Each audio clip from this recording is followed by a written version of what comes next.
आज हम बात करेंगे टाटा एल्क्सी के बारे में। लास्ट एक वीक में कंपनी ने 30% का रिटर्न दिया है। टाटा ग्रुप की शानदार कंपनी जिसका 85% जो रेवेन्यू है वो आउट ऑफ इंडिया से आता है और 15% रेवेन्यू सिर्फ भारत कंट्रीब्यूट करता है। मैं कर रहा हूं टाटा एल्क्सी बाय, और क्यों, देखिए पूरा वीडियो, कौन से रेट में और कब। नमस्कार, मैं अजीत सिंह स्वागत करता हूं आपके चैनल ठाकुर कैपिटल में। जानते हैं पहले कंपनी की थोड़ी सी हिस्ट्री। कंपनी इनकॉर्पोरेट हुई 1989 में और टाटा एल्क्सी वर्ल्ड की मार्केट लीडर है डिजाइन एंड टेक्नोलॉजी सर्विसेज में, डोमिनेट करती है वर्ल्ड मार्केट में। अब कंपनी काम करती है कौन कौन से प्रोडक्ट सेगमेंट में, आइए जानते हैं। AI, broadcast and media, automotive, health care. अब तक हमने बात की कि कंपनी कौन कौन से सेगमेंट में काम करती है। अब हम जानेंगे कंपनी कौन कौन से इंडस्ट्री में काम करती है। Automotive, broadcast and media, communications, of highway equipment, health care and life science, applications and consumer electronics, rail, semiconductor, aerospace, ये सब इंडस्ट्री में कंपनी काम करती है। अब बात करते हैं सबसे पहले इंडस्ट्री की, automotive. Automotive engineering services world में सबसे ज्यादा जो डिजिटलाइजेशन हो रहा है इसी इंडस्ट्री में हो रहा है, और कहते हैं कि जो सॉफ्टवेयर है न्यू ऑयल है इस वर्ल्ड में, और ये इंडस्ट्री में सॉफ्टवेयर अपग्रेड होते जा रहा है, और टाटा एल्क्सी इस सेगमेंट में काम करती है। सेकेंड है broadcast and media. Global broadcast and media technology market जो साइज है वो है 1.16 बिलियन, और ये 2021 से लेकर 2026 तक कंटिन्यू बढ़ता रहेगा।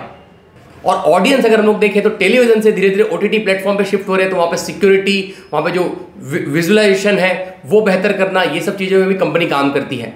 थर्ड है communication and network. Telecom industry तेजी से बढ़ रही है और टेलीकॉम इंडस्ट्री ने अपने आप को लास्ट 10 साल में ट्रांसफॉर्म किया है। हम लोग ये देख सकते हैं कि हम लोग जो 10 साल पहले नेटवर्क यूज करते थे और जो हम लोग नेटवर्क यूज कर रहे हैं, हम लोग कंटिन्यू मोबाइल पे आज सबसे ज्यादा रिटेंशन हो रहा है हमारा। हर एक आदमी 2 घंटे से ज्यादा मोबाइल को वॉच करता है। मतलब यहाँ पे देखो तो टेलीकम्युनिकेशन की वजह से ही ये पॉसिबल हो पाया है। और टाटा एल्क्सी इस सेगमेंट में काम करता है, मोबाइल नेटवर्क, कम्युनिकेशन, और ये इंडस्ट्री फ्यूचर में भी कंटिन्यू बढ़ती रहेगी। और 2029 तक ऐसा था कि यहाँ पे जो डेटा कंजम्पशन है वो भी तेजी से बढ़ेगा। मतलब यहाँ पे भी हम लोग देखें इक्विपमेंट मैन्युफैक्चरिंग, इकोसिस्टम, वेंडर्स को हेल्प करना, हर चीज में टाटा एल्क्सी हेल्प करता है अपने वेंडर्स को।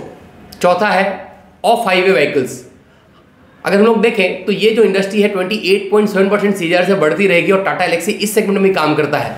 Health care and life science. Health care और लाइफ साइंस सेगमेंट में भी टाटा एल्क्सी काम करती है। टेक्नोलॉजी सेगमेंट में, रोबोटिक सिस्टम में, यहाँ पे हम लोग देखें तो जो ऑपरेशंस है वो रोबोटिक होते जा रहे हैं। तो हम लोग आगे भी देखेंगे तो यहाँ पे जो टाटा एल्क्सी है बढ़िया सर्विसेज दे रही है, और ये भी एक ग्रोइंग सेक्टर है। एप्लीकेशन कंज्यूमर इलेक्ट्रॉनिक्स की हम लोग बात करें तो यहाँ पे देखें तो धीरे धीरे पेनिट्रेशन बढ़ता जा रहा है। हर जगह इलेक्ट्रॉनिक इक्विपमेंट पहुंच रहे हैं हर घरों में, और यहाँ पे देखें तो वॉइस असिस्टेंस की टेक्नोलॉजी पहुंच रही है, जैसे वाईफाई से एसी, फैन सब कनेक्टेड है। तो इस सेगमेंट में भी टाटा एल्क्सी काम करती है। रेलवे ने लास्ट 10 साल में अपने आपको ट्रांसफॉर्म किया है, और कंपनी यहाँ पे भी काम करती है डिजाइनिंग पे, सिक्योरिटी पे, साइबर सिक्योरिटी पे। यहाँ पे भी टाटा एल्क्सी सर्विसेज देती है। पूरे वर्ल्ड में सेमीकंडक्टर का ओवरऑल डिमांड है, और सेमीकंडक्टर के डिमांड के वजह से हम लोग देखें तो यहाँ पे एआई चिप बनाना और भी अलग अलग चीज़ों में सेमीकंडक्टर में भी टाटा एल्क्सी काम करती है, और ये भी एक ग्रोइंग सेक्टर है। अब देखें तो aerospace engineering services. Tata Elxsi aircraft production, fuel efficiency, passenger experience, safety, और एक बात है टाटा एल्क्सी एरोस्पेस इंजीनियरिंग में डोमिनेट करती है अपने हाई स्किल टेक्नोलॉजी की वजह से। अब तक हम लोगों ने देखा कि टाटा एल्क्सी कौन कौन से सेगमेंट में काम करती है, कौन कौन से इंडस्ट्री में काम करती है, और जिस इंडस्ट्री में टाटा एल्क्सी काम कर रही है वो सब इंडस्ट्री एक ग्रोइंग इंडस्ट्री है। डिजाइनिंग और डिजिटल की बात करें तो क्या क्या सर्विसेज देती है, big data engineering, visual extension, आप देख सकते हैं अपने स्क्रीन पे।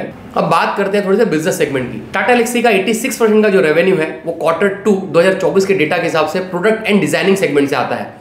कंपनी जो ओरिजिनल इक्विपमेंट है मैन्युफैक्चरिंग करती है, ओरिजिनल इक्विपमेंट मैन्युफैक्चर करके सप्लाई करती है, और ऑटोमोटिव ट्रांसपोर्ट, मतलब आप देखें तो 0 to Z सर्विसेज देती है। वो मैन्युफैक्चरिंग भी करती है, सप्लाई भी करती है, उसका मेंटेनेंस भी देखती है।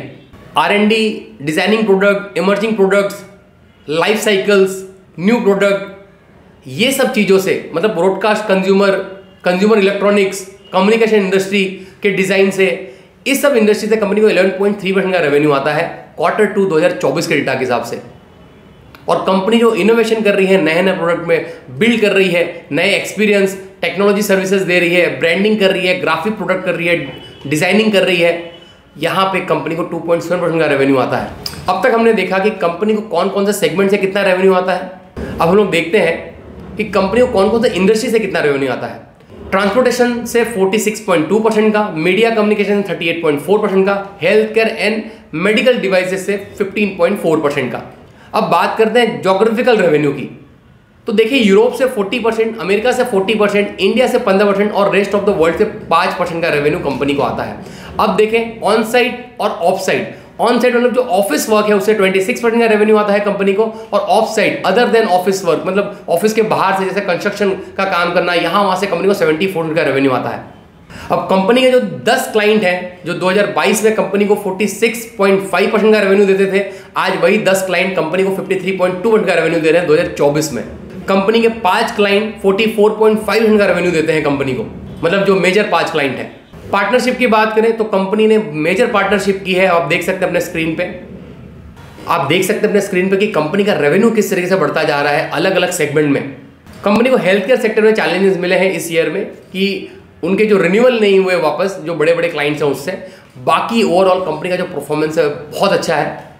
अब मैं देख रहा हूँ कंपनी में बाइंग अपॉर्चुनिटी 7300 के नज़दीक में। अगर 7300 के नज़दीक में मुझे टाटा एलेक्सी मिलता है तो जरूर मैं उसको बाय करूँगा और अपने पोर्टफोलियो में ऐड करूँगा। और आप अपना फाइनेंशियल डिसीजन अपने फाइनेंशियल एडवाइजर से कंसल्ट करके ही लें। अब आते हैं इस वीडियो के कंक्लूजन पे। अब ओवरऑल देखें तो जो टाटा एलेक्सी है वो ऐसे सेगमेंट में काम करती है जो मार्केट एक ग्रोइंग मार्केट है। हर जगह टाटा एलेक्सी जहां भी काम कर रही है वहां पे मार्केट में अपॉर्चुनिटी ज़्यादा है। और यहाँ पे देखें तो टाटा ग्रुप की एक कंपनी और एक ग्रुप का भी सपोर्ट है, क्योंकि टाटा ग्रुप आपस में ही अभी रेवेन्यू शेयर कर रहा है। तो यहाँ पे भी लोग देख सकते हैं कि कंपनी का फ्यूचर भी काफ़ी बढ़िया और ब्राइट लगता है। टाटा एलेक्सी कार के डिज़ाइन बनाना, इंटरनल एक्सटर्नल उसके पूरे इक्विपमेंट को समझना और 0 to Z सर्विसेज देना, मतलब टाटा मोटर्स को देता ही है, टाटा मोटर्स के बाहर की भी कंपनीज को भी देता है जो बाहर की कंपनियां हैं। और यहाँ पे देखें तो इसीलिए टाटा एलेक्सी का जो रेवेन्यू है 86% वो डिजाइनिंग और टेक्नोलॉजी से आता है, जहाँ पे मार्केट लीडर है। वर्ल्ड में देखें तो वर्ल्ड में मार्केट लीडर है। हम लोग ने रेवेन्यू भी देखा कि कंपनी को 85% का जो रेवेन्यू है आउट ऑफ द इंडिया से आता है, सिर्फ 15% इंडिया कंट्रोल करता है। जरूर इस वीडियो को अपने फ्रेंड और के साथ शेयर करें कि वैल्यूएबल नॉलेज उन तक भी पहुंच सके।